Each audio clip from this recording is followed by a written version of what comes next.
is also the co-host.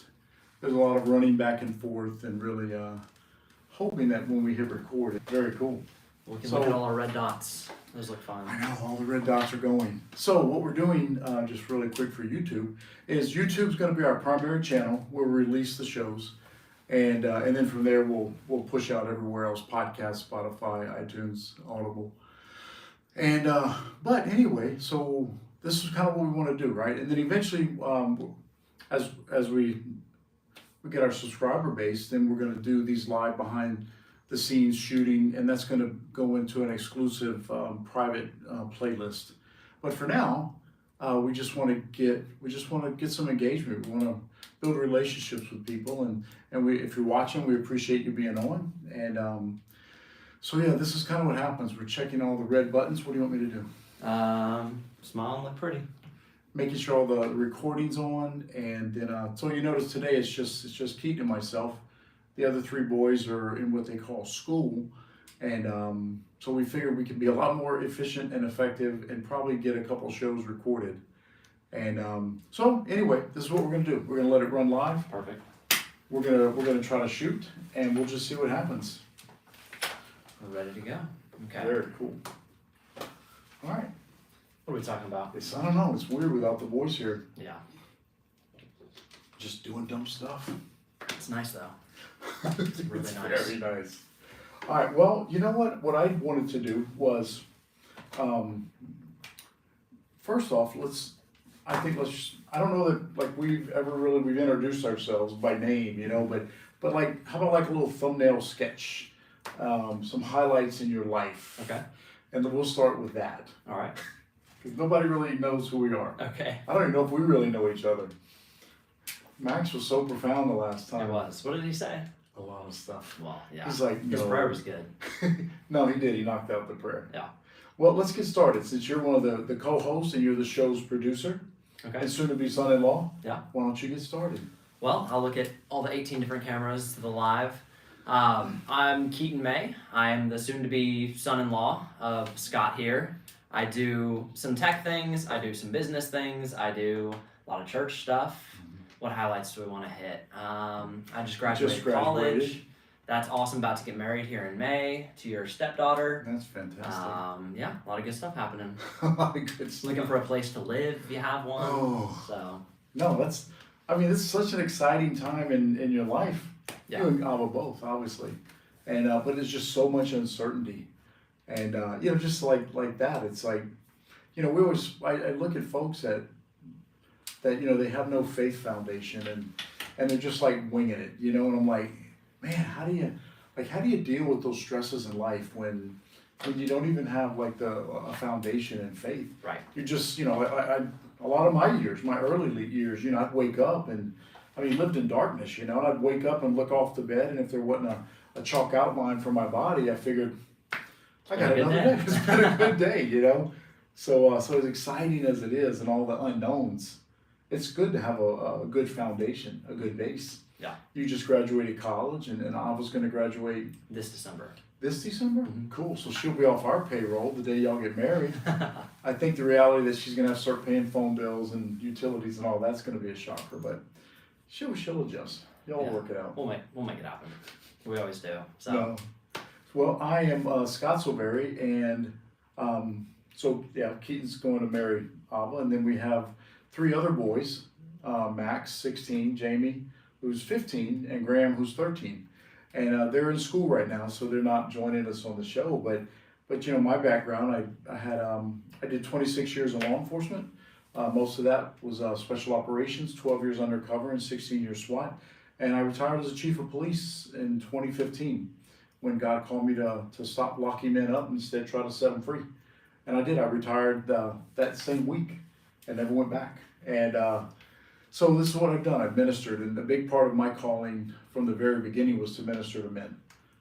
Men that have gone through trauma and just, you know, life's just sucked at times. So I can definitely relate to that. But that was really the driving force in us with this podcast was, you know, it's called Seasons of Man. And it's five of us, 5 different age levels and experience levels, and it's really just what I thought was, you know, like, we're going to be talking to men, And then it's like we see the demographics all over the place where we're really, I think teenagers to probably about 35. And then what I didn't anticipate, you actually called it a couple weeks ago, were single moms of boys. And because your mom primarily raised you and your younger brother. So it's like, it's really interesting.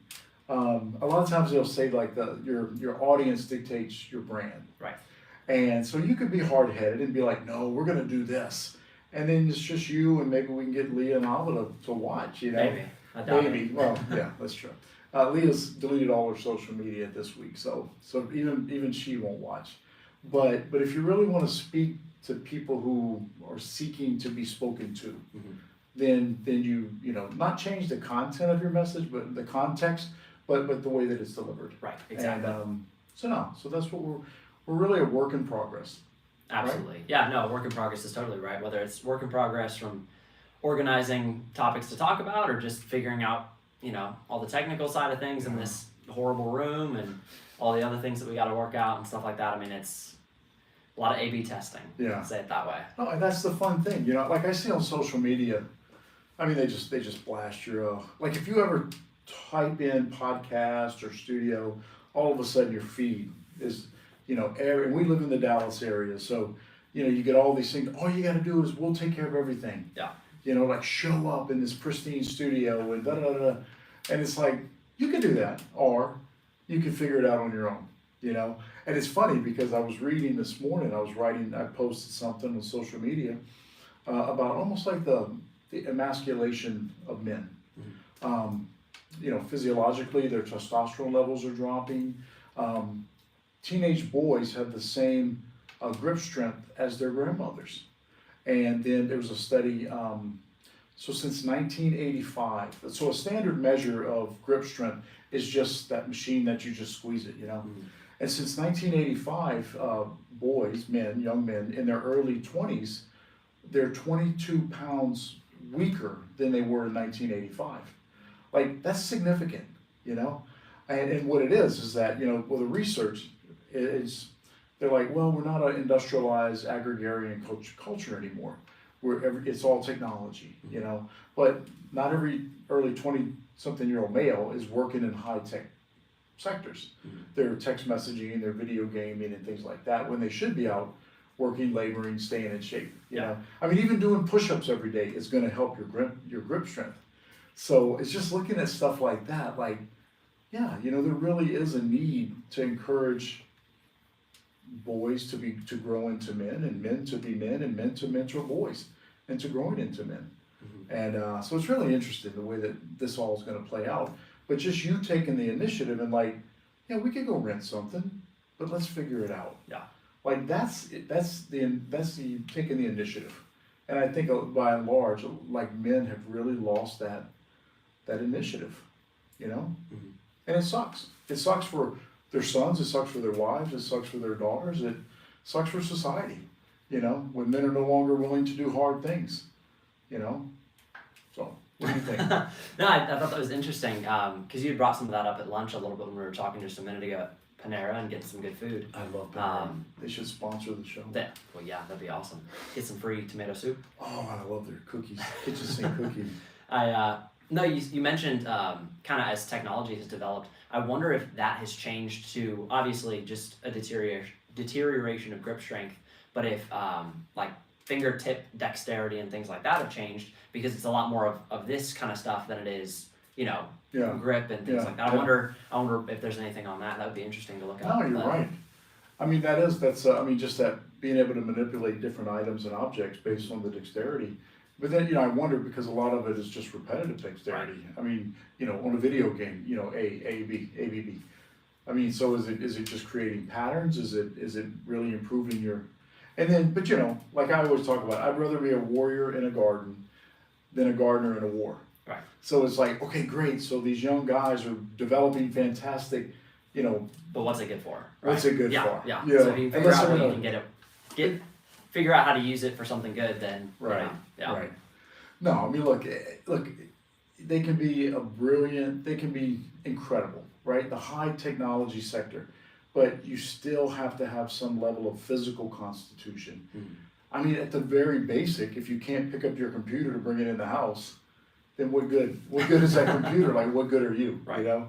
And so, you know, that's what we talk about that. It's like alpha males. And I'm not talking about like, you know, like knuckle draggers and pounding on your chest. And that's not what we're talking about, you know?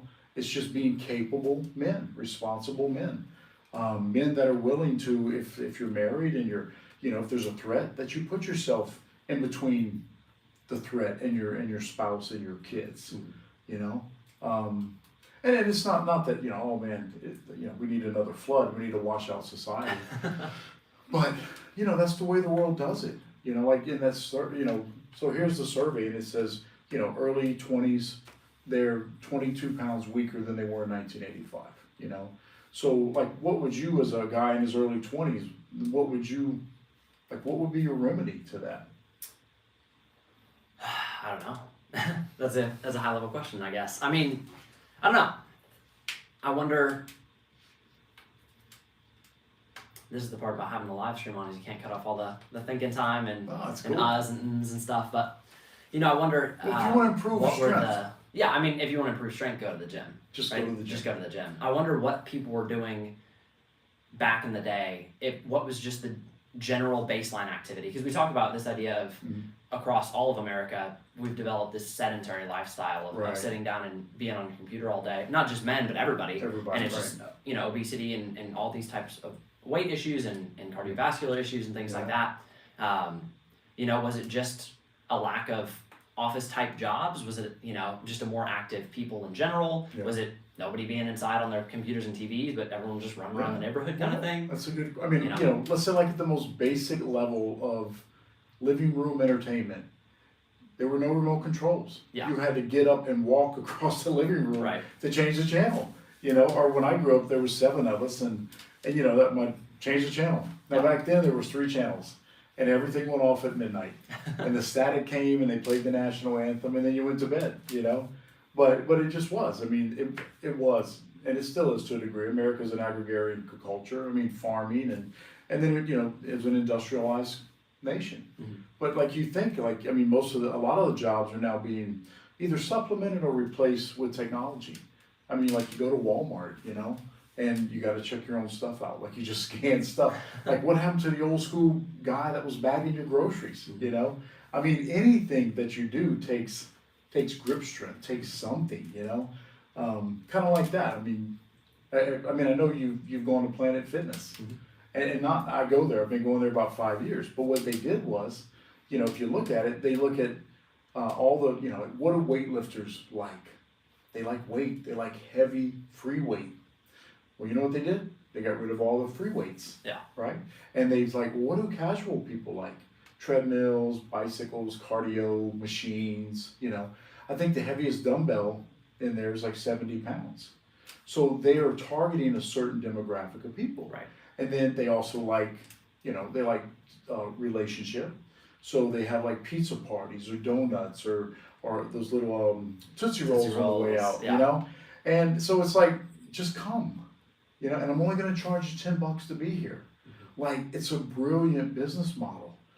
Like, you know, so it just shows there's not an overemphasis or even an expectation of people, men, young guys, to even participate. Like you can be brilliant, high technology, but you can still keep your physical body in shape.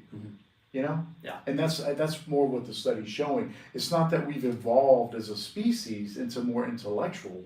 It's just that we've devolved as men when it comes down to just taking care of our physical bodies, because we do spend our time on computers and keyboards and stuff. So Yeah, some of the best shape I was in my life was when we were, you know, the summers hanging out in the neighborhood with all of our friends. Oh yeah. Because you're just sitting there running around all day long. You're not, you know, not working on anything, not doing anything, but you're Just chasing each other active. with sticks Right. and running all day long. You know, your dad locks you outside of the house, you know, Yeah. till the end of the day because he's working at home, and so, you know, I don't know. It's nice. It was No, it's nice. fun. It was a simple time.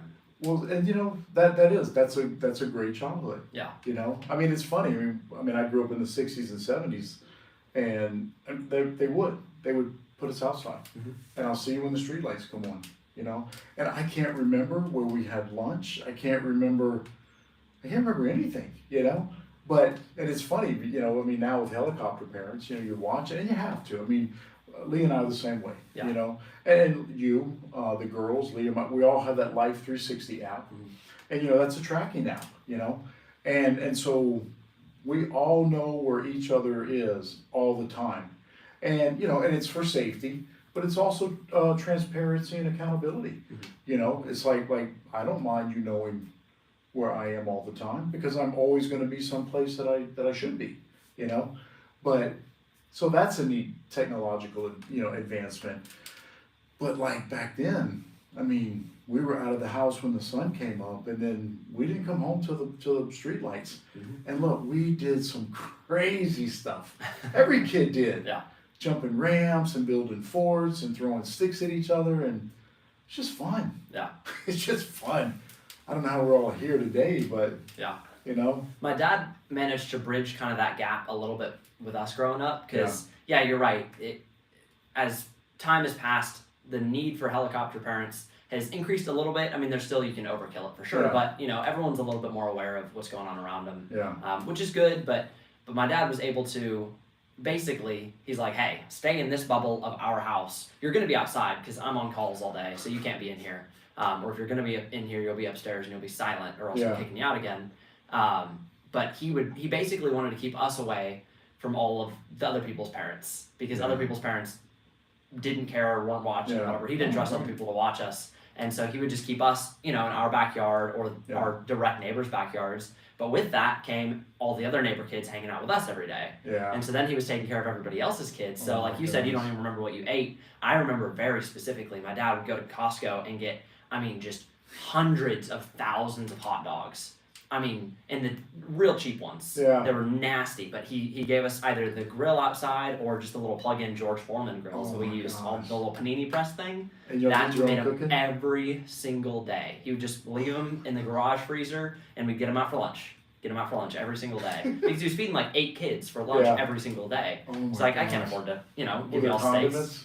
There there was like ketchup, ketchup mustard? sometimes. We were lucky. We didn't like mayo or mustard or anything, but Oh my gosh. But your dad also, like your dad taught you guys, like how to do mechanics, how to Yeah. handle firearms, Yeah. how to just fix stuff, how to chop wood, Mhm. right? Yep. And I mean, it's beneficial. I mean, you're not a lumberjack, right. but a couple of years ago when I forgot whatever the project was, maybe we were doing in our fire pit in the backyard, when you went out there and you were chopping wood. Oh, the property's the- over. They were We chopping wanna down take- trees. Yeah. Well, and they left all those giant logs. They Yeah. were just like, that's firewood. Like, Yeah. there's nobody wanted to haul them. So So the practical side was, you had an axe, you knew how to chop, you went out there. It's something that I didn't have to go do, but then you brought the young boys with you, and you taught them how to do something. And look, their hands were, I remember they were calloused and they were bleeding, they had a great time. yeah. It was I a lot mean, of fun. I always, when I bring the boys to the gym, I'm like, that's how men bond. They bond over projects, they bond over struggle. And so that's why I really, you know, I like bringing them to the gym and having them do like hard things. And the benefit is their bodies grow and they gain endurance and they understand what it is to struggle and to hurt in a supervised way, obviously. But look, to think you're going to grow up and live in that texting bubble is not even realistic. Yeah. You know, life's going to suck at times. And so, you know, I want the boys to realize or know that, you know, I've been through hard times, you know, and maybe the hard times were just in the gym with weight on their chest, and so they were able to get it off, you know. But like your dad did the same stuff. I mean, just teaching you practical stuff. And I think that's exactly where this all comes back to. Is I think as time has progressed, both with just men, but with everybody in general, kind of how our culture is today, we've lost the ability to do things we don't want to do. Yeah. And I think that's really what it is if we have to struggle, we don't want to do it. Right. Because there's either somebody will say it's okay, we don't have to do it, you'll be fine, pat you on the head and send you off on your way, or there are ways to get around it. Or somebody else to do it. Or somebody else will do it, right? And you'll outsource it to somebody, but that's what it is. Because like you mentioned, my dad teaching us how to do mechanic stuff. Mhm. All of us hate working on our cars more than anything. Yeah. But we hate paying other people to do it way worse. So we do it ourselves, and it's a good skill to know, and it sucks to do, Yeah. and we'll sit there for way longer than it needs to take, dropping like right now we're still working on my car, but every time I go out to my dad's place, there's another problem with my car that we have to fix. Right. And he does it. He grabs the part, or sends me to grab the part, and then we'll pull it up in the shop and we'll work on it. Right. And it takes 8 hours or something stupid like that, and we're mad and we're banging our hands on things and we're whatever. But you're with your dad. Yeah. And look, we're doing it. That's the thing. That's the important thing. I mean, you could, if you can't get it fixed, you can pay somebody to fix it or whatever. But those times with your dad doing that stuff, I mean, that's irreplaceable stuff, because what you're doing is you're learning, because he's modeling what it is to be dad. He's modeling what it is to be an alpha male, to take charge of things and get it done. Mm-hmm. And so you may not even, you thought, oh, we're trying to change a flat tire. Yeah, low level stuff. High level stuff, you're learning what it looks like to do hard things. Right. And then what do you do now without even thinking? Because I'm sure you didn't like, I'm going to take those boys down to into the lot and we're going to chop wood. I'm going to teach them the art of chopping wood. No, you brought them with you. You did what your dad did to you. And then when you and Abba have kids, you're going to do the same thing. Mm-hmm. And that's the high level stuff of men showing their sons, like my dad had, he would do, he was a high school football coach and a teacher. And then like he would collect just junk, I guess, but it was antiques, and he would restore them. And I used to love to be out there with him. And, and I mean, like, we did not have a good relationship. I mean, it was super violent, and probably most of the time I wound up, getting hit and crying or something. But look, I did. I was back out there. And out of the other 6 kids, I was the only one that was always out there, because I wanted that relationship with him, like even a violent relationship. Like, I just wanted relationship, but I still learned. I learned what it was to persevere and endure, and that always something can be gleaned even out of the worst of situations. Right, and usually a bigger lesson can be gleaned out of failure or a bad situation than a good one. Because, I mean, we were at that big conference when I won that award or whatever else for the business thing. Yeah. And when all of the real award winners, all of the real business people who had won and started real companies and whatever else, they were on a panel and we were asking them questions, and all of our questions ended up being, how did you overcome this? How did you do this struggle? How did you handle this failure? And it was actually one of the people on the panel brought it up. They're like, it's really funny. A lot of times when we're doing press conferences or doing stuff for TV or books or whatever, everyone wants to hear the success story, but you guys are asking us how we overcame all of these struggles. And that's where the biggest lessons can be learned. Because if somebody didn't struggle, if everything went exactly right the whole time, what do they have to tell you? Yeah. Well, I did this, and it worked. So either do it exactly like this and it might work for you. Past that, I don't know. Yeah. But if you failed 1,800 different times, I can tell you exactly what won't work. Yeah. And then we can, it narrows it down a lot further than just saying, yeah, it worked out this way and that's how you have to do it. No, you don't learn anything that way. No, you learn more about winning from losing than you do about always winning. Yeah. And then the reality that you're always going to win is just not even realistic. Yeah. Because you don't know what to do when things get tough. Yeah. And that's really interesting, I mean, and then of course, the other side is you have to have that discernment to understand. Like so say for example, like me growing up and I really did, man. Like we were poor. There were 7 kids. My dad was a school teacher, and then but you know what? But we always had food and we always had clothes. And, I think the coaches, they all kind of, their kids swap clothes, so it was always hand-me-downs. But you know what? Nobody cares. I mean, it didn't matter. But, like, as much as I wanted that relationship with him, I never had it. He passed, I was 50 years old when he passed away. And Leah and I sat by his bed for 3 days, praying with him and trying to get him to say, I love you, or I like you, or anything nice. And he would never say it, But I always had that absence in my life. I needed that male affirmation. We do. We need acceptance. We need to know that we're loved. We need to know that we have purpose and we have security. And that's our 4 deepest needs. And because that's the way God created us. God had actually created us He was going to fulfill those needs. Your identity in Christ, that you have significance because you're a child of God. Your identity is a child of God. You have purpose. When He put man and woman in the garden, and that you're loved. I mean, God's love is love. And then after the fall in the garden with Adam and Eve, then they sought out an external source of satisfaction. And then after that fall, so man, woman, humanity, I believe we all have had that innate desire to be loved, to be significant, to be secure, and to have purpose. So, like I said, it left me in a gap my whole life. Like, I was always a good athlete. I was a great student. I have an associate's degree, a bachelor's degree, a master's degree, and a PhD. And then I got postdoctoral hours in doctoral theology. And you know what that means? It means nothing. Right. I'm telling you, when I graduated with my doctorate, my dad was there. And these were some of his last years. And look, the second I walked up, and it's called a hooding ceremony. You walk up with your major professor, and then they put a little satin stole over your thing, called a hooding, your doctoral hood. And it took about 5 seconds, and then I walked down the stage, and that quick, I started feeling panic. What's next? What's next? Because for me, it was all about accomplishment. Like, I accumulated everything. Yeah. And then I walked down, and I'm panicking. Like, what's next? I'm starting thinking I'm going to go to law school. Like, what's the next thing that I can conquer to try to get that affirmation? And I walked. My dad was in a wheelchair at the time, and he was on the floor of the arena. And I walked over and look, not a nod, not a nothing. I went back. That's the way I've been conditioned. And I think so. We were talking about like taking the positive out of the bad. How do you overcome tough times? Is what I tried to do was with my sons was like, I don't want to be like my dad, but you can't move forward looking behind. Right.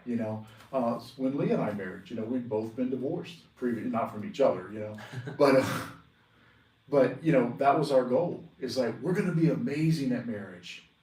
And how are we going to do it? Well, we're just not going to do what we did before. And that's not good, But it's learning from that, but then learning the skill sets to go forward. Like these entrepreneurs you're talking about. We failed with all the A/B testing, but while we're failing at maybe the B side of the A/B, we were researching and developing new ways and new technologies. So you can turn anything around, but you can't go forward if you're always looking back. Yeah, you have to take those situations and learn from them. It can't be there's a time to sit and reflect, and then you sit down, analyze everything that went wrong with all of it, package up your little lessons, and keep walking. Right. Because if you're sitting there and you're just dwelling on it, like you're saying, then you haven't moved on. Right. You're still sitting in the past. And Yeah. so for whether it's been issues with your parents or issues with your an ex-spouse or whoever else, Right. sit there, reflect on what you did well, what you didn't do well, what they did well, what they didn't do well, package up all your little lessons, and keep moving. And go forward. And go forward. Yeah. They always talk about quarterbacks, like the best quarterbacks. They have no memory. Like they threw an interception, get in the huddle. Like they don't mention it, they don't remember it. They're on to the next play. Yeah. And really, that's to a degree. Now they're learning because they won't throw the same route into the same coverage. But like you said, to dwell on it Right. is not productive. Right. Learn your lesson, correct the action, and move forward. So no, whether it's chopping wood or fixing cars or keeping your marriage strong, no, it's just moving forward. Yeah. Okay, so what I did was we're working on content that we do. So we have a partnership through our publishing house with YouVersion, the Bible app, and so we've submitted probably 30 something 40 devotionals. Are we still recording? Yeah, we are. And so how soon do you want to cut the live stream? Huh? How soon do you want to cut the live stream? I don't know how long we've been on. About a little less than half an hour. Oh, we'll go about 10 more minutes. Okay, cool. Then we'll get some good stuff. Yeah. We'll get somebody to watch. Maybe. So anyway, I want us to start doing these series of devotionals for different ages, teenagers, young men, my age, and then eventually we're going to publish a devotional for men, which I've published a lot of those, but I want us to do it as a group, focusing on what our show's about, But anyway, so I've just had some notes, and maybe I'll just use them as prompts that we can talk. I'll throw like a keyword, and then you just kind of ruminate on what it means to you. So like these are some of the characteristics of a good man. And it really comes from Genesis 2:18, and it's the Lord God said, "It is not good for the man to be alone. I will make him a suitable helper." Now, in that suitable helper, one of the keys of a good, godly alpha male is to be compassionate, It's compassion. So I'm throwing this at you, right? We have no plan Yeah. on what we're doing. Yeah. But as far as like good godly men characteristics, like we talked about being physical, we talked about being technical, but more things of the heart. So like compassion, compassionate, like where are you at on that? Where's your heart? Where am I on compassion, or what wisdom do I have to bestow? Both. Well, yeah, compassion is very good. I mean, what is it that the Bible says about love, or truth spoken in love, and things like that? I mean, it's basically you can sit there and wield what is truth and it not be in love, and Right. now It's you just end harsh. up it's Right. harsh and you're not doing anything productive anyway. So it all comes back to compassion. Mm-hmm. And so whether you're doing something, whether it's a technical task or whether you're mentoring your children or your spouse or your friends or your family or whoever, and it's not done in love and Right. compassion, then it's good for nothing anyway. Right. And then you're fixing the problem or whatever, whatever negative spin you want to put on that, and it's not good for anything. Yeah. And then with that, hand in hand, is I think one of the biggest things that men need to be intentional about and careful with is patience. Mm. And some people are a lot better at it than others. I know I'm not patient at all. I'm very impatient as a person, just Yeah. moving all the time. But I think as men, and especially as fathers and husbands, there is a huge weight that we wield with the words that we say. Mm-hmm. And that's something that I try and be intentional about, because we'll mess with each other and we'll say funny Yeah. stuff and we'll goof off, but then especially in the role of a father, Yeah. those words mold exactly who you end up being as a Yeah. person. No, what is it? Proverbs 18:21. It says, "Death and life are in the power of the tongue." Right. And Mm. especially I can maybe remember some of the things that my mom has said to me that Mhm. were hurtful, maybe if I really tried, but if anything, the words that have built me up the most and have torn me down the most have been the words of my father. Yeah. And that probably will be for the rest of my life, because Oh, it's such a weight and influence that he has on me. Yeah. And so being able to have patience in everything that you say and not say things out of anger. I mean, it doesn't mean that you can't say things that are hard to hear and that are hurtful Right. sometimes, but But if there's having the compassion- patience to be compassionate about it and think about what you're going to say to where it's as loving and helpful and constructive as you can make it. I mean, yeah. Right. No, any message delivered in love can be receptive, And it's funny, the second you said it, which, I remember, I think it was 1974 or 75, like the $6 Million Man, not the wrestler, Steve Austin, the wrestler, but I'm talking like Lee Majors played the $6 Million Man, right? And man, I love that show. I love the $6 Million Man. Me and my brothers would run around the house like, emulating. And he had this tracksuit, a red tracksuit with the white stripes. Man, I wanted that so bad. So one Christmas, my folks, they bought me, or from Santa Claus, whatever, but they gave me a red tracksuit with white stripes. Mm-hmm. Keaton, I wore that red tracksuit everywhere. Like, I guess 75, I'd have been 10 years old. I wore it everywhere. Like, I was so proud. Like Graham with his sheep shirt. Yeah, there you go. But look, I'm out there, and so I grew up in South Louisiana, down in the bayous, and like in the middle, they cut a swatch of sugarcane out, and then they put a couple houses. The street was a gravel street, just shells, and so I'm standing out there with my boys, the boys, like a little gang, probably about 4 or 5 neighborhood kids. Everybody rode the bike over to the house, and I'm laughing, I'm talking, and my dad was calling me, but I didn't hear him, and like my friends, their faces are, and I got my back turned. I totally, just a kid, and all of a sudden I hear, "Hey, idiot, in the red suit, I'm talking to you." I heard that. Yeah. Now that was in 1975. And look, I turned around and it was my dad. And look, my friends just all rode their bikes off. About a week later, I took that tracksuit and I put it in a bag and I stuck it in the bottom of a garbage can. And that was it. Yeah. And like, so when you said that, there's been a lot of other harsh things, but that was probably that's the one thing that sticks out in my mind, in front of my friends. And like, it's like I'm the only 10-year-old in a red $6 million man tracksuit with white racing stripes. Like, he had to identify me, idiot in the red tracksuit. I'm like, just call. I mean, like that hurt. Yeah. Like, it hurt. And look, as much as I love that tracksuit, I stuck, and I had to hide it, because if they knew I threw it away, that would have been another incident, and I threw it away. And so what is that? I'm forgetting my math, like 40 something years later, like it's 43 years later, like it still stings, Yeah. you know? So you're right. I mean, and so when, when the Bible, when it says, that death and life are in the power of the tongue, I mean, it's the truth. So we do need to be patient, and it's tough.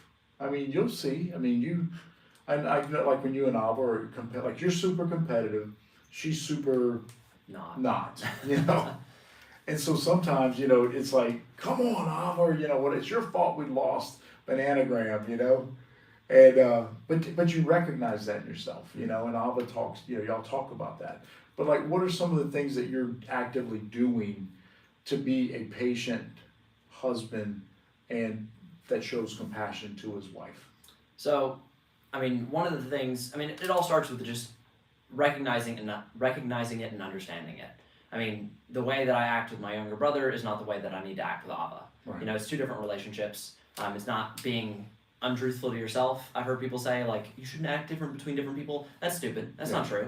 You don't treat your wife the same way you treat your family. I mean, that's dumb, right? You're still the same person, but so that's step one, is just kind of recognizing it and understanding it, but really knowing who they are as a person, right? If I know Ava is or is not something, then, that's step one of implementing it now.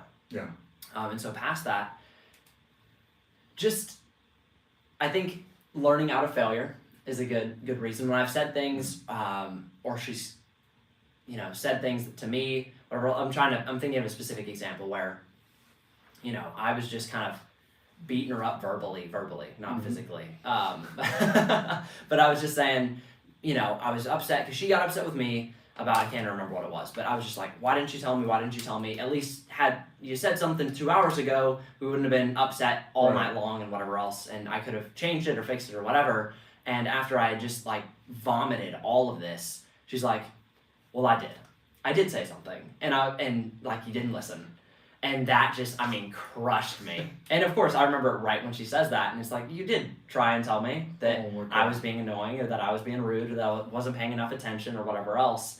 And it's not always the most fun way to learn, but sometimes it is, just through having moments like that where she's like, well, I tried to be patient with you, and you suck. So whenever I find myself getting distracted about things, which I still do, or not listening to her, I reflect on some of those moments, pack up my little lesson, keep moving forward. I don't sit there and boo-hoo about myself, but, apologize for it and move on. And so just being more aware of it. And one of the other things is understanding that you can be wrong is another big one. In my family overall, my extended family, we're very aggressive and abrasive people. We are. Everybody who comes into the family, whether it's Ava or anybody else who's married in, guy or girl, you see it because opposites attract. They're always very, not necessarily low energy people, but like conflict avoidant people. Yeah. Because everybody in my family is the exact opposite. Yeah. And we just burn each other all the time. But one of the things is that it's hard for us to recognize that we're wrong. Because it's always the other person's fault, and we can always blame, and we can craft an argument for everything, and we can just yell and scream and fight about it. But taking a step back and saying, okay, yes, there are things that they could have done better. Yeah. Yes, they're not perfect. But if I just point those things out all day and not actually fix what I did wrong too, we're not going to get anywhere. Yeah. And so being able to not only understand the other person, but also reflect on the fact that you're not perfect, and then work in that, all of those are things that kind of help. Did that kind of answer your question in a long, roundabout way? No, that's exactly right. That's and a good part about that too is, like, say, speaking to guys, young guys, or just men, right? Boys to men, is dealing with somebody, other people. Like, you really, like, to have a relationship is, there's got to be respect, there's got to be mutuality, and it's important that you let them know, like I am a safe place to land. Yeah. So if I'm wrong, it's okay to say I'm wrong. Like when Leah and I first married, and I was still in the chief of police mode, and the whole thing was like, like what is it? trample the dead and hurdle the weak or something like that, right? I mean, it was just conquer, conquer, conquer. Yeah. Because that was the environment that I came up in, and my career was in that environment. And so now here's Leah and I, and Leah's an introvert, and she's a true creative, and she's very, very soft-hearted and very sensitive and discerning in her spirit. And just by my sheer force of will and my enjoyment of verbal judo, I won everything. Like arguments, discussions, where were we gonna have supper? I mean, everything, you know? And that was, but then I had to realize, yeah, I was winning, Winning. but Yeah. I was crushing my wife. Right. And then, she kind of got to a point in the beginning where, like, she was just like, I'm walking on eggshells. Like, I am so hesitant to even say, I don't want pizza for the 5th night in a row, And so I was not a safe place for her to say, I disagree, or Scott, you were wrong, And so, and then that's just us meshing our lives, realizing, right, we can't cling to what was in the past with other marriage, and that we really had to find a way to communicate better. And for me, it was like understanding what you said, is I'm not always right. And the crazy thing is, for guys, when you realize you're not always right, but then you're like, well, kind of like damn the torpedoes. I don't care if I'm wrong. Right. I'm gonna win. Yeah. And you lose, and like a good marriage, a good relationship, even good friendships should never be counted by wins and losses. A friend of ours, Dave Willis, he and his wife Ashley, they have a big marriage ministry, and he always talks about like you're 2 feathers on the same bird, And I thought that's really a very cool way to say it, And a lot of times in our relationships, you won't find that. One feather's like an eagle, and the other's like a little hummingbird, and you wonder why you just keep, either you never get off the ground, or you just keep flying in circles. But that's where compassion comes in, even biblically, spiritually, is everything, the miracles that Jesus performed, what does it say? And he had compassion, and it's really interesting. There's, for men, like, we don't do well with empathy, sympathy, or compassion, because we see it as weak, and it's not right. I mean, it's humanity. Like your gauge as a man should always be like, did Jesus do this? Did Jesus say that? Or would he do, or would he say? And if it's like, no, he wouldn't say it, then you don't say it, And Jesus wasn't, Jesus, like you said earlier, he always spoke the truth, but it was always given in love. Even correction and conviction, when he's calling the Pharisees a brood of vipers, And I love the part when he braided his whip out of rope, and he cleared the temple by knocking over a table. Like that's not Jesus. Yeah. Like, I like that man of action, But always in love, And but it's just understanding that, that we do with our wives, or with our co-workers, or you're in entrepreneurship, and you're going to start coming into things where maybe you're working with venture capitalists, or you're trying to get investors to invest in your newest idea. Like, you're going to have to learn, and you do. I'm not, other people, because you don't live in a bubble.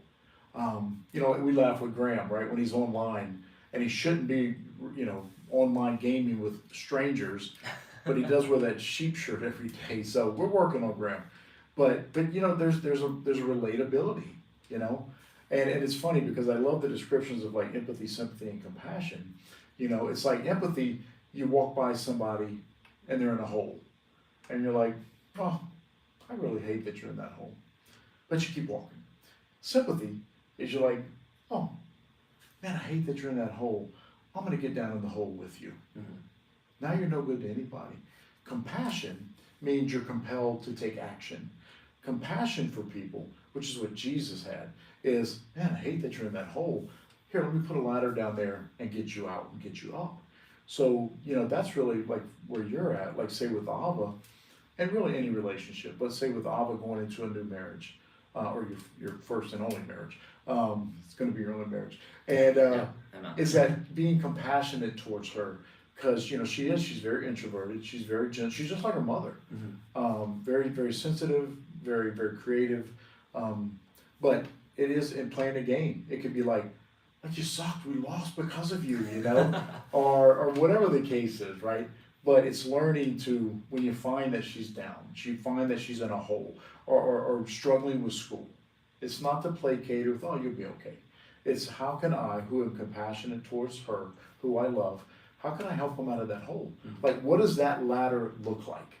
Is it help? Is it prayer? Is it, whatever the case is. And that's really taking the word compassion and making it less of an emotional plea to more of an action word that guys can cling on to, if that makes sense. Yeah, no, absolutely. It's. I'm glad you kind of defined all of the different ones, because I think I struggle with sympathy. I think sympathy is the second one, where you feel with people. Right. I suck at that one, because I just like I don't hurt with people very well. I can understand that somebody dying in your family is hard, and that's tough and that's sad, but like it does not make me feel anything. Yeah. Like I understand it, and I'm sorry for you, and I'm happy to make you some food or let you come over and cry on my shoulder, but I don't feel that with them. And other people do. They really just, they feel that emotion. That's they an take on empath. that. An empath takes on the emotion that you're feeling. And I don't do that at all. Yeah. But what I do really well, and it can almost come off in a really cold, dangerous way, is I understand people very well. So I understand how they feel, I just don't feel it. Yeah. And so like I can sit there and they talk about it if we were listening to that Enneagram book, but that Ava got, the audiobook, and I think I'm a 3 is what it is. But they talk about it as like you basically can understand and mimic a room, as like you can work an entire room without any effort. And it's true. I mean, I sit there and I understand people without trying to, and I know exactly what they're thinking and why they acted the way that they do. And it can be really helpful. Yeah. Like if Ava's upset about something, I may not feel that she's upset about it. I don't like, I'm so sorry, I know why you're upset. But I know she's upset. I can pick apart why, and then I know exactly what to do to make it better, which can be really good, like you're saying, in this compassionate way, where, okay, I care about her.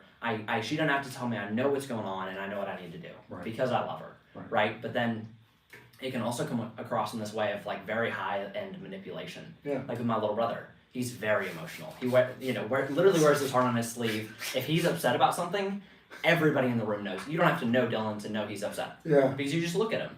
But then I'll sit there and it cold as ice.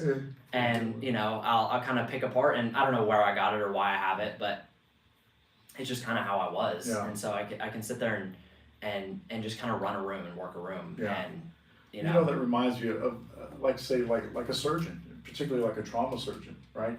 I mean, so say like let's say Dylan. We'll use Dylan. Yeah. Example. Like Dylan's heard about something, right? And Dylan is emotionally bleeding all over the room, right? So just like a trauma patient coming into a hospital, an ER, this person's wounded, physically wounded, and they're literally bleeding all over the room. So the surgeon, he doesn't have to bleed himself, though he may get bled on, but he knows what to do to stop the bleeding. I recognize the wound. I know I have the skill set to repair that wound or at least stop the bleeding, And so that's what you're describing is that same situation. Like you don't have to share a gunshot wound as a surgeon to know how to do that, The important thing is that you know how to handle that situation. But and then it goes back to like surgeons where I'm just using that for an example, but like they talk about bedside manner. Like, yeah, you can have all the skill in the world, but again, compassion. Compassion. I know you don't hurt like me because I've got this arm hanging off my shoulder, but it's nice to know, number one, you know how to fix it. Right. And number two, you halfway give a care. Right. That I'm in this pain. Right.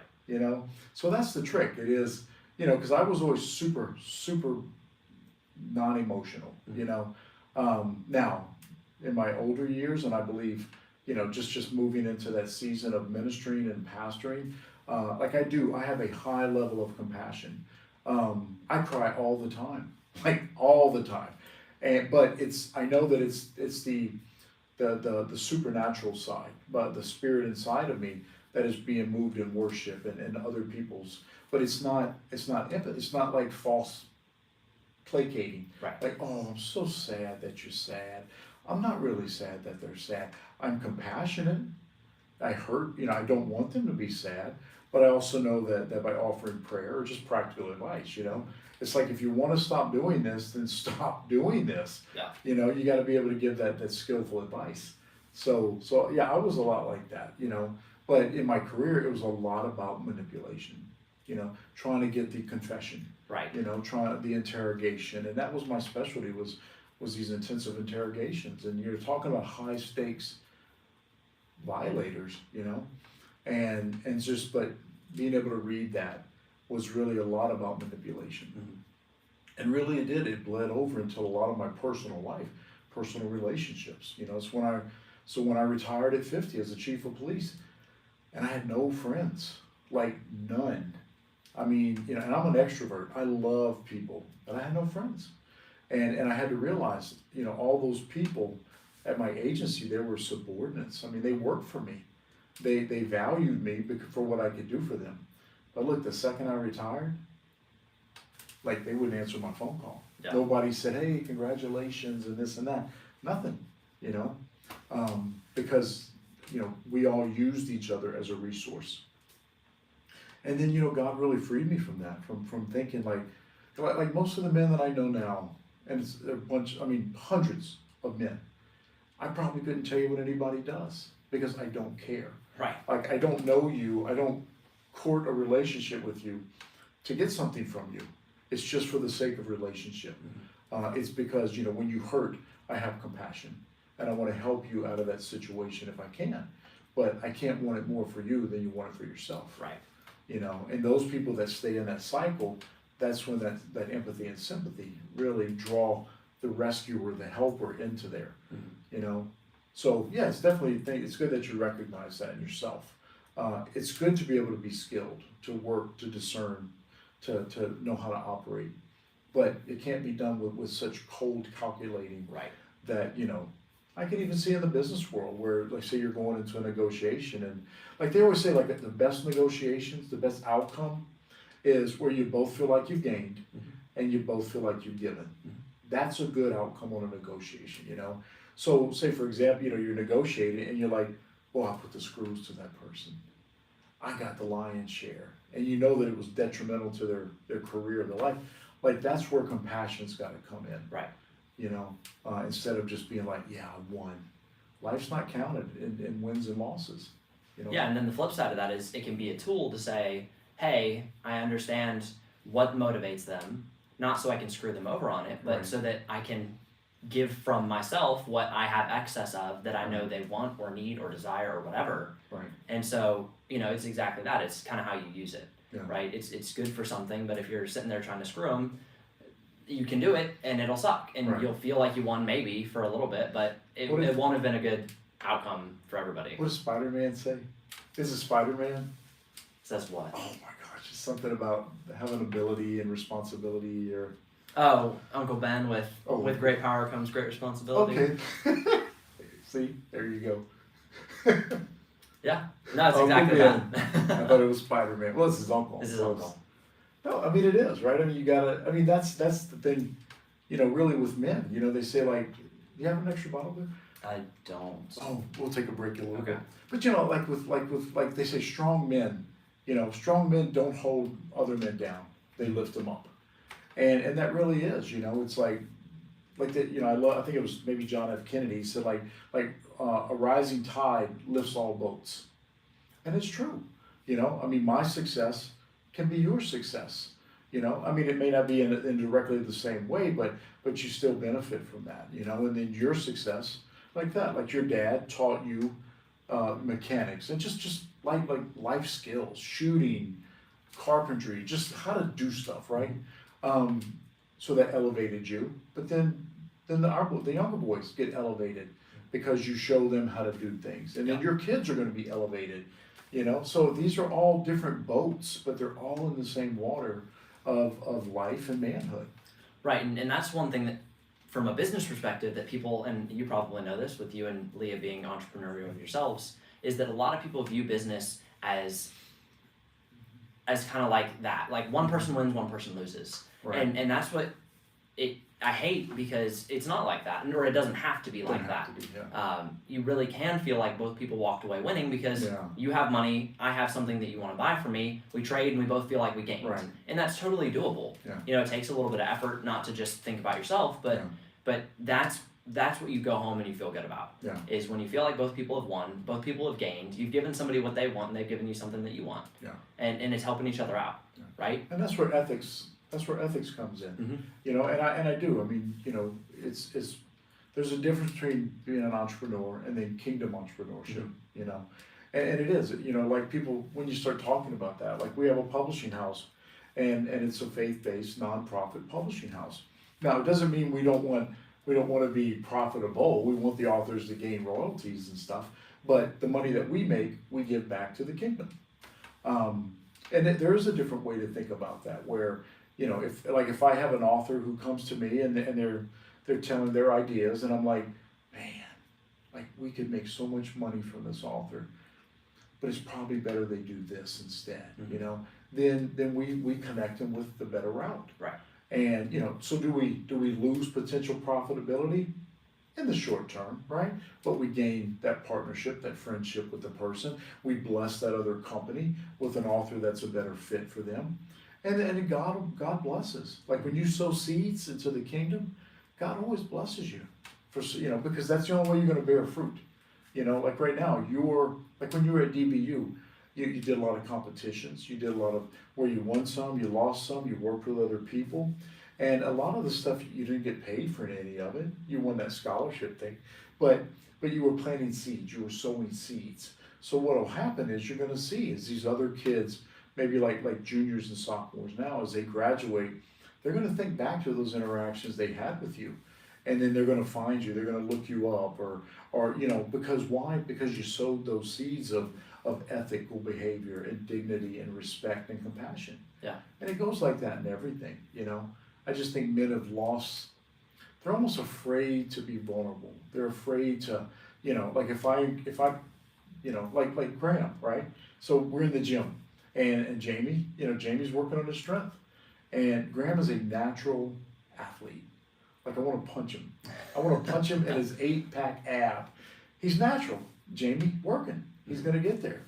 So here's Jamie, you know, he sets a personal record and we do these bar hangs. And instead of Graham going, good job.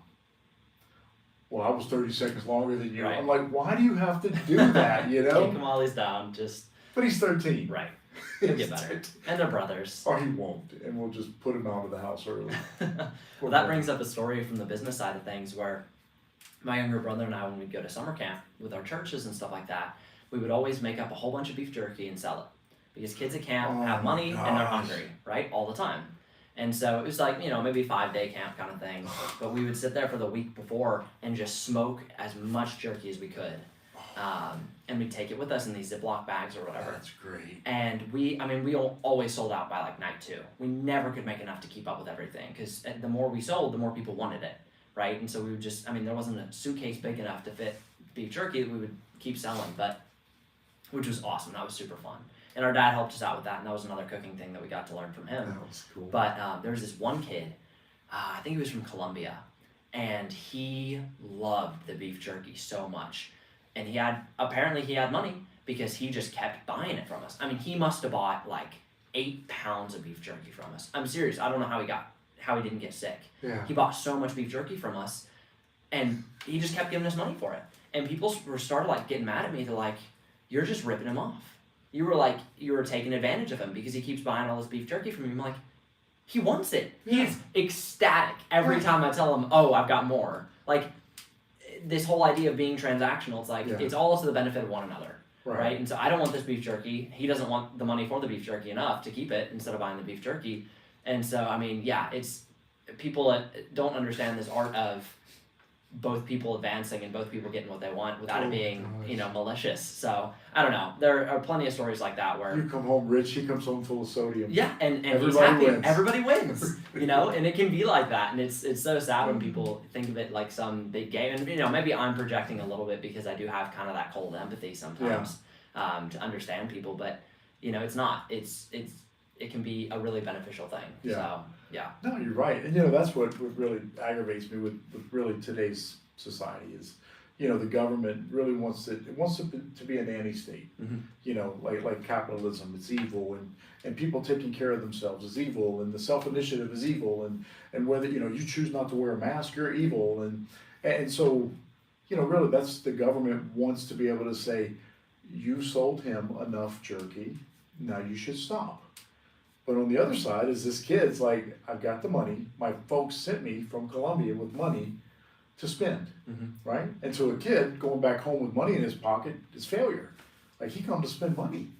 So that's, like when society gets in the middle of that and tries to dictate, now if you're selling crack Right. and That's a little heroin, bit different. it's all wrong, And that right? jerky was kind of like crack. It was so good. But Yeah, well, catnip. Let's say Yeah. catnip, so we don't have to edit the episode. But it is, and that comes down to personal responsibility. I mean, the kid was at a church camp. I would hope that his parents was like, "Hey, Junior, you got a little problem with jerky, and that kid Keaton's gonna be back there this summer." Oh my gosh, I can't believe I hadn't tracked you down on YouTube or yeah. Well, I haven't made any in a bit. Oh I my might need to. I've been gosh. selling tacos instead. Well, I was It's the gonna same say, deal so there. let's update Yeah. it to from kid church camp to DBU student. And what did you do? Yeah, so we started. My roommate and I have done a bunch of different things, and that's talking about understanding the best course of action. I could sit here and do all of these different things on my own and keep 100% of the profit and whatever else, but I understand that there are weak spots in myself that other people fill. Yeah. And so my roommate Ben, who have been friends with me since like the 5th grade, we do almost everything together. All these little ventures. We have very similar interests, and then in that same way, he fills in all my gaps.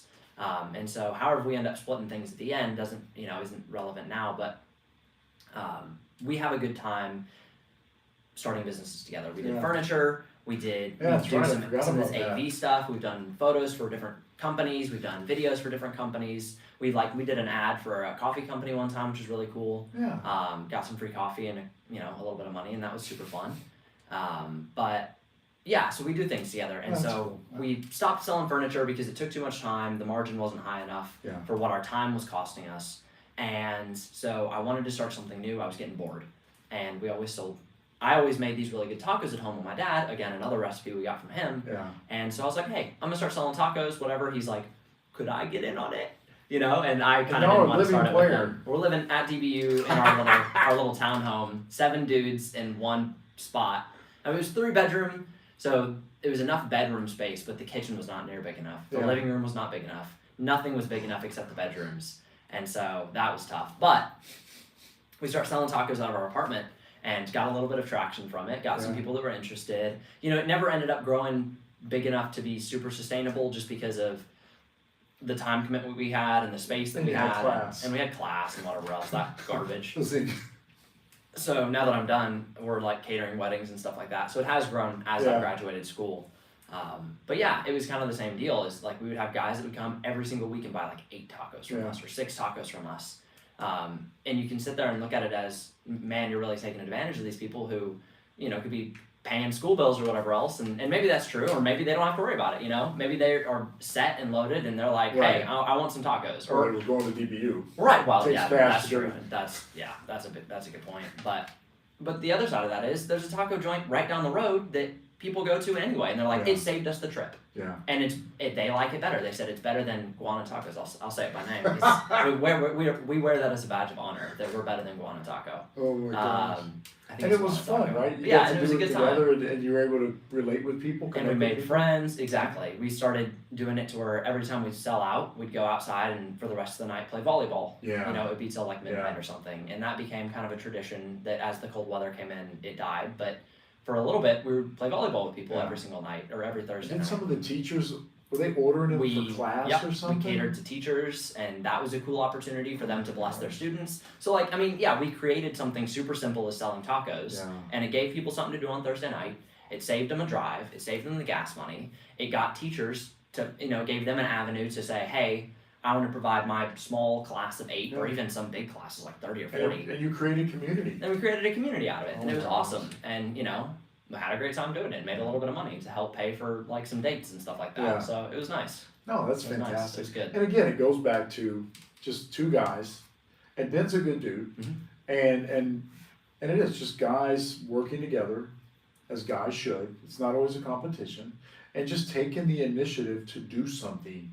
I mean, you didn't go down to the taco shop. You had to buy the meat. You had to buy all the fixings. You had to cut, slice, prepare, mince, whatever you were doing. Like you had to do stuff. Yeah. Stuff.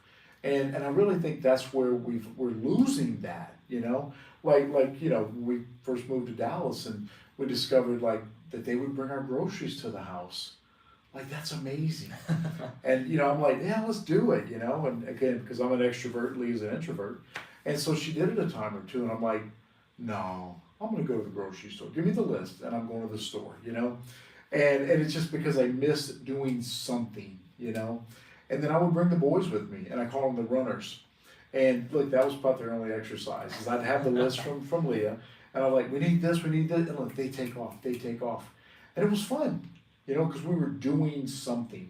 And I really do. I mean, I know it's convenient. I mean, there's times when I'm like, hey, I'm out of whatever, and 30 minutes later it's at the door.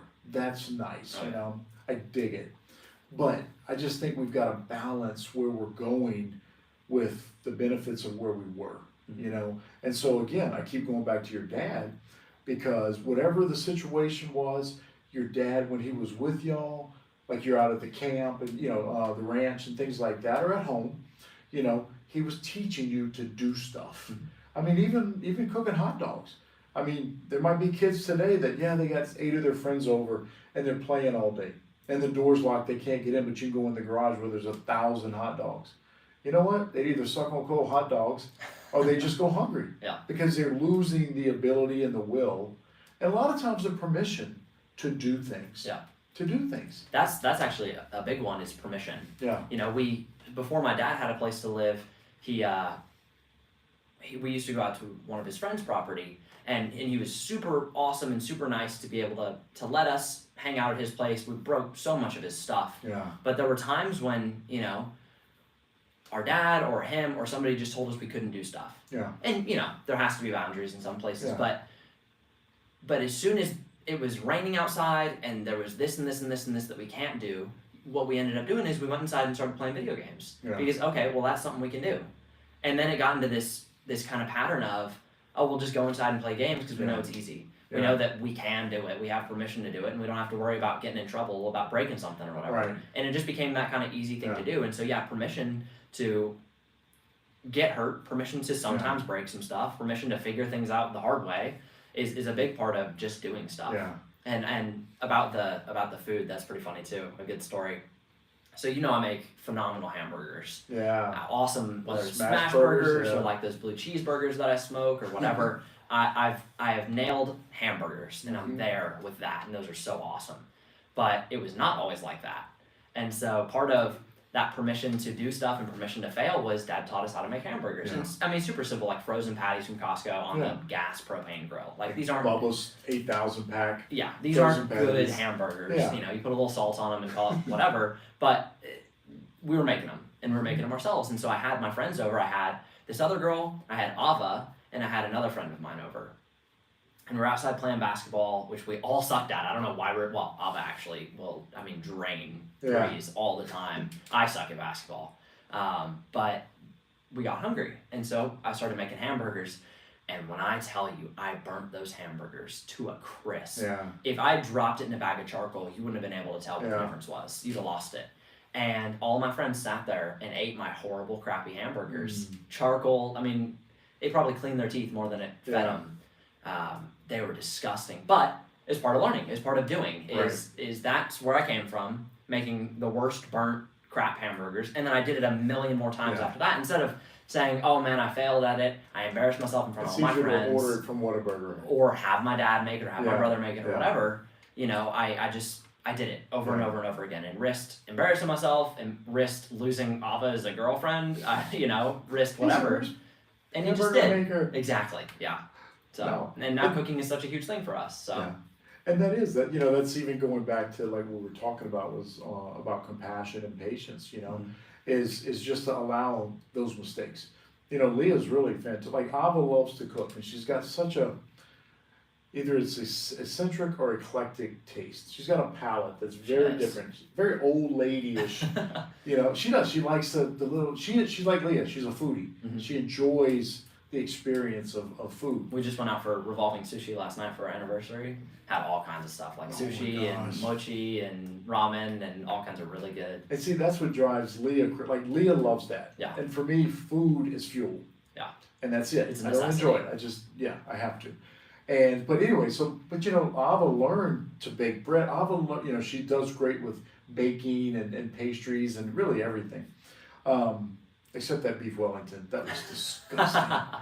But anyway, how did she learn that? Because Leah's in the kitchen with her. Mhm. Leah's willing to allow her to make a mess. Leah's willing to, to be And there she as long doesn't as make it the takes. biggest mess. She does. Well, cooks. she's one of those expressive Yeah. cookers, and it's like, well, you better be an expressive cleaner because you're gonna have your own house to maintain, Yeah.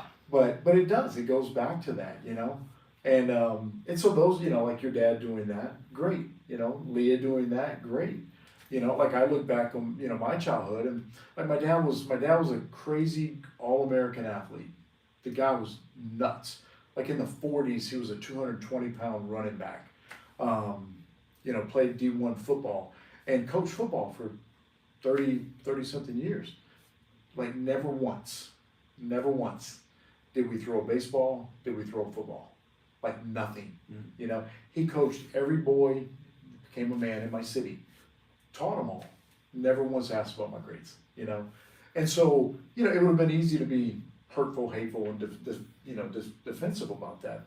But I learned because there were other men, there were other coaches, there were other like boys' dads who took an interest, So for like the young guys watching, where they, either they don't have a dad or the dad's out of the picture or just a bad dad. I mean, whatever the case is, and it doesn't mean that you're just relegated to sitting there doing nothing.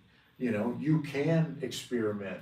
It may not be cooking hamburgers. I mean, that may not be the safest thing, but you can learn either on your own, trial and error. There's coaches, there's pastors. Like don't just sit and accept the sunk. Mm-hmm. Like find something, whatever your heart is. If it's music, someone will teach you music. If it's weightlifting in the gym, this past summer, I brought Max. Max is 16 and a half. Well, man, he will be 17 in April. Really? Oh, killing me. Getting old. But when he turned 13, all the kids, when they turned 13, I started bringing them to the gym. Ava lasted a couple weeks. Ellie, I don't know. Jamie was a day, then he quit. Max has never missed a day in 3.5 years.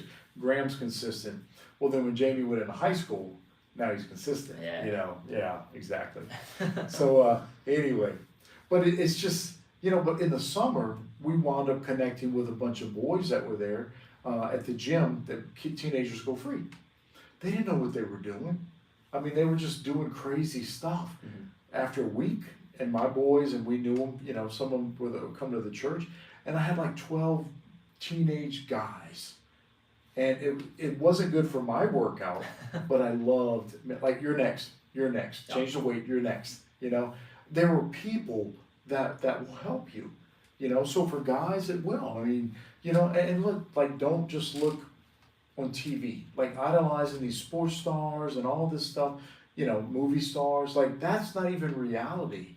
Like they exist in a different realm. And so for you to attach your identity and your value based on something you see, maybe a 60-minute game is not going to benefit you, I mean, there's real life tangible people. And one of the points, and then we can wrap it up for this episode, is just finding those mentors in your life. A lot of times, your teachers, your coaches, your pastor, and a lot of times people will, like, they want the mentor like at the top of the hill, like the mount, like, oh, I want him to disciple me. I want to be, but they're passing over all these good men. A lot of times their own dad, an older brother, an uncle, a family member, because sometimes they see them and there's familiarity, so they don't give them the respect that they deserve, and so I get that sometimes where even at church where like men, they want to be, they want you to disciple them, to mentor them, and it's like, that's fantastic, but I don't have the capacity, I mean, Jesus maxed out at 12, and then he really had his inner circle of 3. So for men to be like, I've got hundreds of men who I disciple, right? That's not even realistic. They can emulate you and they can watch what you do from a distance, but I'm talking like really like influencing people's lives, you know? So, you know, I'll run into people these last 8 years in ministry, men's ministry particularly, and they want me to mentor them. And it's like, I don't have the bandwidth or the capacity to do that. Not that I don't love you, but I just don't. Like, I'm not doing me or them a favor. And it's like, how about this person? But maybe this person hasn't written 50 books. Maybe this person doesn't have a PhD or is a, you know, is a retired police officer, a police chief. And so they're looking for your resume. They're not looking for what you have to offer them in the real. So guys that are, you know, young guys, young men, really anyone, everyone should always be discipled. There should always be like a Timothy, Paul relationship going on, you know. My spiritual father, Larry Titus, you know, he's 80 years old. And he is my spiritual dad. He mentors me, he disciples me. But he's got other men. So, you know, a lot of times, you know, it's from afar now. It's not every day like I wish it would be. But you know, I came into relationship with Larry in my 50s. You know, like I said, my dad passed at 50, my age of 50, not his. And I sought that father relationship. And then God brought me and Larry into my life. So he's not replacing, my dad was my natural biological dad. Larry's my spiritual father. And, but you know, I had that desire. Larry was kind enough to do that for me or take me in as a spiritual son. But like guys, men, I don't care what your age is. We should all be in a relationship of being mentored by somebody else. Mm-hmm. And so what I'm saying is like don't attach too much value to the big names. Like the big name preachers, you know, I'd rather T.D. Jakes, or I'd rather Stephen Furtick, or I'd rather so-and-so to mentor me. Then cool, then call them, right? But what you're doing is you're missing out on these elders in the church, or say, you know, your community or your family, you know?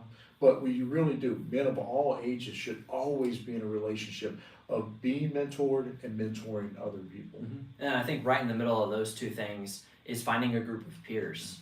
You know, that's something. I'm in a season right now where I don't have a ton of close friends. Yeah. Just with moving out of school and doing a lot of moving around, and it's just been a little bit dry right now. But finding peers who have similar interests to do two things: to motivate you because they're doing well, and there's that kind of competitive spirit that a lot of us guys have. Oh, my friend did this and he's better at me than this, so it's going to push me to work harder so that I can beat him. And that's great. You need, you know, because a mentor can push you, but they can't motivate you, you know, or a lot of times don't motivate you. And having those peers that you can push each other at, you know, further than anybody else, that's great. And then also for the people who maybe aren't as competitive, who can just encourage you, you know, and both are important. But like Ava, she is not driven by challenge. Right. And that's not necessarily a bad thing, but like I am driven by adversity. If somebody tells me I can't do something, it's going to make me do it even, you know, 3 times as hard, right? But she really needs encouragement. Yeah, it's like, oh, you can't do that, okay. Yeah, exactly. She kind of falls apart. But you're going to do the dishes. You can do the dishes. But yeah, and so, yes, mentors, yes, mentorees, and then find you a group of peers who can push you and who can encourage you and who can eat your crappy charcoal hamburgers because you earned them. And you're right. Look you in the face and say, those weren't great, but we love you anyway. Right. And that's then, you know, in the biblical role, like I said earlier, you know, there should always be a Paul and a Timothy relationship. Timothy was Paul's spiritual son, and then there was Barnabas. And Barnabas was that peer to Paul. You know, he was the peer, and he was the encourager. You know, there's a sociological construct, it's called who's in your 5. And you become the aggregate of the 5 people closest to you. So if you want to be successful entrepreneur, you hang around successful entrepreneurs. If you want to be a crumb bum, then go hang around 5 other crumb bums. But you know, you're not going to hang around, you know, a bunch of bums on the couch playing video games all day and rise to some level of entrepreneur stardom. If you want to be, you know, in anything you do, if you're a good athlete, then make sure some athletes are in your 5. And you know, I always tell the guys at church, it's like, so like you got the Father, the Son, and the Holy Spirit. Like that's 3 out of your 5. Now the other 2 choose carefully, but you're starting off pretty good already. So it's important because you start hanging around knuckleheads, you're going to be a knucklehead, you know. And like for you guys, we told you in Ava, you really start praying about married couples, right? You know, because you don't want to I'm not saying, you know, like say Ben's a single guy, but like you don't want your 5 partners all single dudes. Right. Because they can only do what single dudes do. And then here comes the conflict when you're being pulled to go do something with the guys, Mhm. you know, and you're the only one married that's got, well, I gotta get back home, you know? You can be intentional and select your friends with purpose. Mhm. You know, now you may not be able to say, you know, I want to be friends with Mark Cuban, or I want to be friends with this one. You know, that may not work like that. It may be a little creepy, but but you pick the characteristics of people that you wanna be associated with, and God will make a path because that's where you're looking. You're looking in the direction of entrepreneurial mentors, and so you're gonna move towards that direction. You're gonna move in that circle, you know. So no, it really is. Your friends are so important because I mean, bad friends. I mean, what do they say? Birds of a feather flock together. Mhm. Is that the same? I think so. I don't know these cliches, but it's the same thing. Yeah. You know, if you want to be successful, hang around successful people. You want a great marriage, make sure all your friends are in great marriages. You know, but all right, let's wrap this up. Let's do it. This That's is a good. good episode. So we're gonna work on the outro. Yep. Work on an intro. We'll do all those things All the cool eventually. stuff. I don't even know what time it is. What time is I it? guess we never cut off the live stream, so we can say No. bye to. So it's 2:30. Leah is Let's watching take us. a break, and then because I'm old, I'm gonna go potty, and then and maybe if we got the energy, we'll start a second one. Sounds good. All right. All right. Thank you. Thank y'all for being Ah, with us that's live. cool, man. Ah. I guess it was cool. I hope so. How do we end this?